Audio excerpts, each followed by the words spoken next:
Hello, everybody. Welcome to the Harley Carnes podcast. Harley on the headlines. Just me talking about what's going on briefly. I was thinking about it the other day. I've been doing this a long, long time. I started in broadcasting in, when I was 15 years old. That's a long time ago, and I've never really stopped. One way or another, I have been talking to people about something, When I was a kid, my folks said, man, he likes to talk. Can't believe I've been paid for it all this time. Anyway, time is very precious, and I do get that. So I want to thank you so much for giving me just a little bit of yours.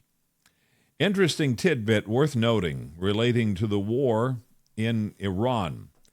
Democrats predictably don't like the war because Trump is doing it, even though it's necessary. And they're fighting him at every turn. But that's just the way Trump derangement syndrome has worked, In the meantime, our allies in the Persian Gulf region, that does not just mean Israel, by the way, are privately making the case to the White House to keep up the pressure on Iran until it finally caves and is summarily defeated. Why? Because unless you live under a rock, Iran is run by some very bad actors who follow a form of Shia Islam that wants to either destroy or enslave every other philosophy on the planet and the people who believe differently from them. And that includes other Muslims, Sunnis for the most part. Hence the attacks on other countries in the region. The Saudis, the UAE, Kuwait, Bahrain, and others who, by the way, are the key players there and the most powerful other Arab nations there, are pushing for the U.S. to continue the military operation until there is regime change. They're not afraid to say that. They say it is critically important because the snakes who have been in charge can only be trusted to be the snakes that they are. Full stop. Iran hit an oil tanker from Kuwait, which was sitting at anchor off the coast of Dubai. What's up with that? Where's the benefit? Those kooks really do want a regional and then a world war, the better to lure a messiah to show up and make the whole world Muslim. Like I said, fortunately, the world does see through them and does not want war, and yet Iran's insane theocracy must be dealt with. That's the message from their own Muslim brothers, small b. As for the Strait of Hormuz, it is not a key provision among reasons for attacking Iran, because a month ago the strait was open and fully operating. So that wasn't the reason to go there. Iran has turned it into a reality challenge, but it is not just one for the U.S. to solve, because the oil and gas that moves through the strait is mostly for the rest of the world. The U.S. gets very little of its supply from the strait. In fact, we produce a lot more than we use. The U.S. could be self-sufficient should we choose to be. The upshot, the rest of the world, those who need that oil and gas, will need to do something to make sure it flows smoothly. They can't expect the U.S. to do everything for them, right? And now we have children demonstrating in some of our streets, shrieking communist slogans, claiming to fight back against kings who don't exist. Their idea that Donald Trump would be king. That's dumb, unhinged from reality, and funded by a coalition of far-left billionaires like George Soros and groups of the same ilk.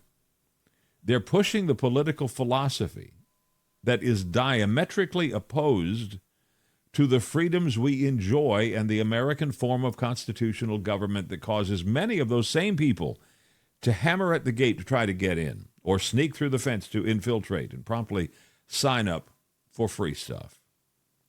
We've seen this happen so many times over the years.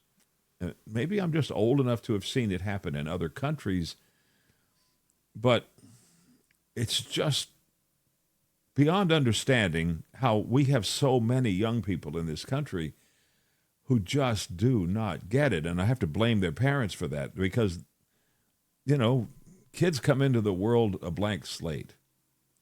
We write our crap on those slates. And that's how they turn out the way they are. I mean, we have to take a lot of the blame for it.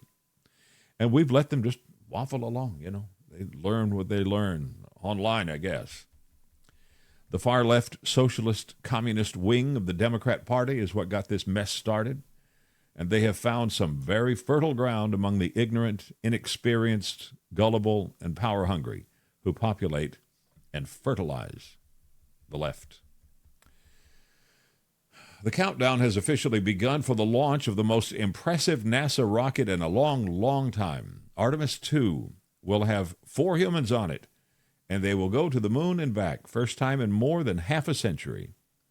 Commander Reed Wiseman, Victor Glover, who is the pilot, and 2 mission specialists, Jeremy Hansen, who's from Canada, and Christina Koch, K-O-C-H, which her family pronounces Cook. So I'm sorry, Christina Cook, spelled K-O-C-H. It'll be a 10-day mission, and the schedule is to launch tomorrow evening. A couple of cool things to know. The pilot, Vic Glover, will be the first black astronaut to fly around the moon. He's been a space pilot before on SpaceX's Crew 1 mission. Christina Cook is not a newbie. She already holds the record for the longest single space flight by a woman, spent 328 days on the space station, and was part of the first all-female spacewalk. Jeremy Hansen, the Canadian, is one of the luckiest of lucky men.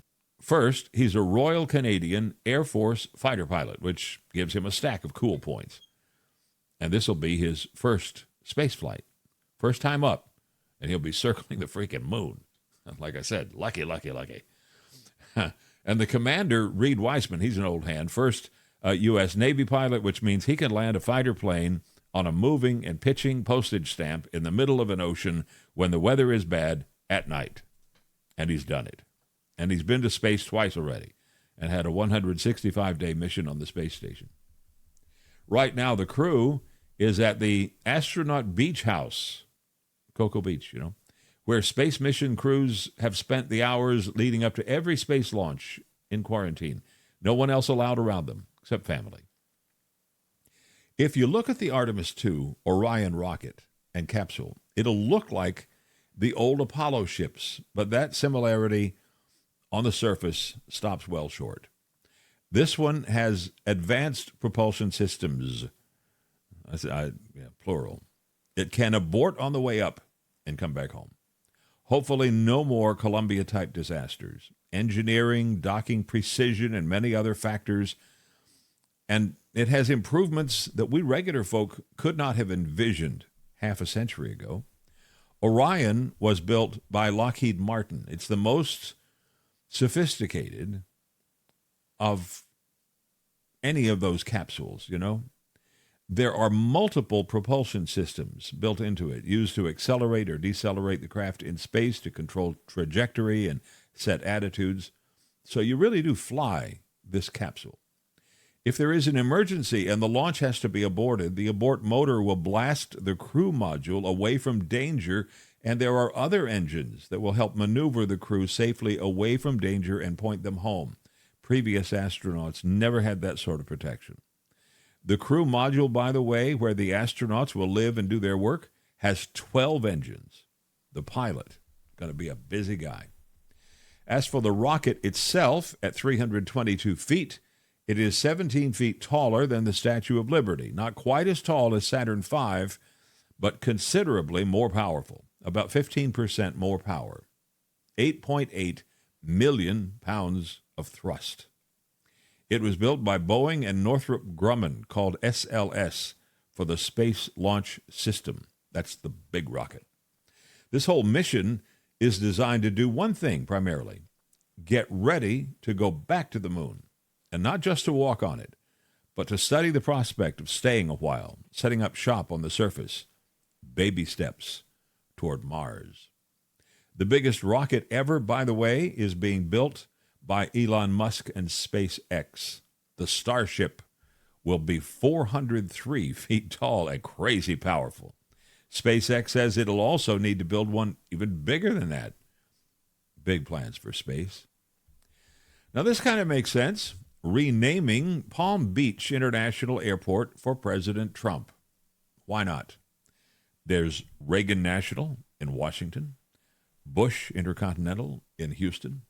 There are actually 12 airports. 9 of them are major that are named for former presidents. JFK, biggest of the bunch, I guess. Kennedy International in New York. Bill and Hillary Clinton National Airport in Little Rock. Jimmy Carter Regional in Americus, Georgia. Gerald Ford in Grand Rapids. So no surprise Trump gets an airport. Florida's Governor Ron DeSantis made it official, signed the designation legislation on Monday. It is, as they say, to chuckle, this last story. I saw the headline on this story and it made me smile.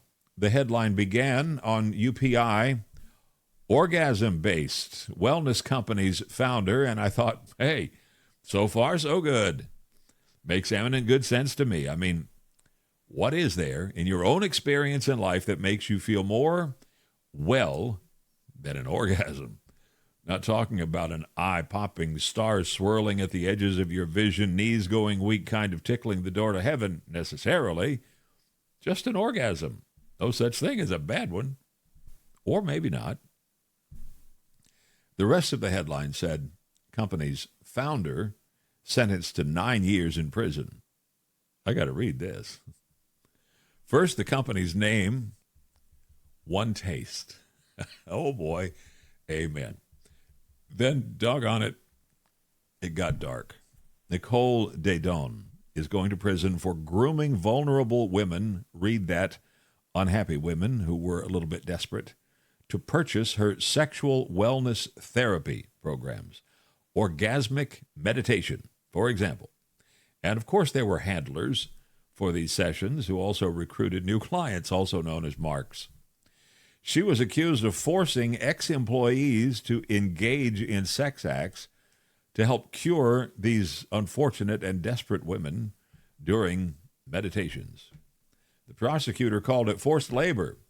Forced labor because sometimes they were not paid to do it. Now, that's a no-win deal for the defendant. Forced labor if you don't pay them, pimping for prosecution if you do. Anyway, this went on for about a decade.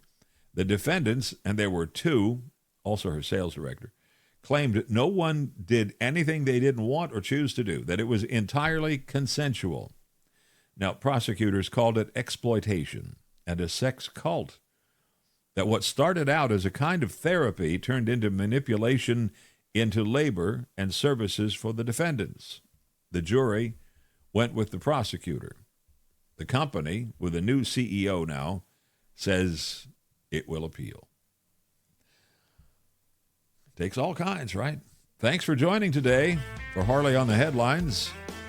I do hope there's something worthwhile in these little collections of stories. I never know what's going to happen. Couldn't tell you what's going to be up tomorrow. That's why we like to come back. You know, you can help.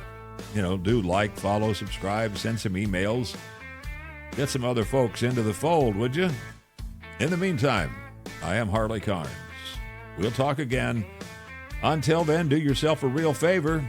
Make some good decisions in your life today. Be happy. That is a choice. And fly safe. It's the only way to get there. It really is.